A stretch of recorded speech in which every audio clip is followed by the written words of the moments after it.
Hello, नमस्कार माझ्या गोड ताईंनो, कशा आहात सगळ्या? मी सरिता आणि खूप मनापासून स्वागत करते तुम्हा सगळ्यांचं पुन्हा एकदा आपल्या एका नवीन व्हिडिओमध्ये. या अगोदरच्या रिसेंटली अपलोड झालेल्या व्हिडिओमध्ये तुम्ही पाहिलंच आहे, की एकाच क्लायंटचे खूप सारे ब्लाऊज द्यायचे होते मला आणि खूप सारं टेन्शनसुद्धा आलं होतं बरं का. तो व्हिडिओ तुम्ही पाहिला नसाल तर नक्कीच जाऊन पहा आपल्या होम पेजवरती.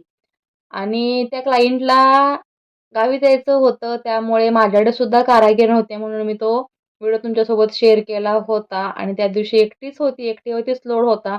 जेवढं जमेल तितका लोड मी त्या दिवशी उरकला होता आणि आज मी खरं सांगते खूप आनंदात आहे. आनंदात म्हणण्यापेक्षा काम झालेलं आहे म्हणून आनंदात नाही. माझ्या कारागीर, माझी टीम आलेली आहे त्यामुळे मी आनंदात आहे. त्यामुळे छान हसत-खेळत गप्पा गोष्टींमध्ये कटिंगला घेतलेलं आहे. दिवसाची सुरुवात झाली होती. घरचं सगळं रुटीन उरकून मी शॉपवरती आली होती. शॉपवरती येऊन 2-3 ब्लाउज कट केले होते. त्यानंतर कारागीर सुद्धा आले होते त्यांच्या त्यांच्या वेळेनुसार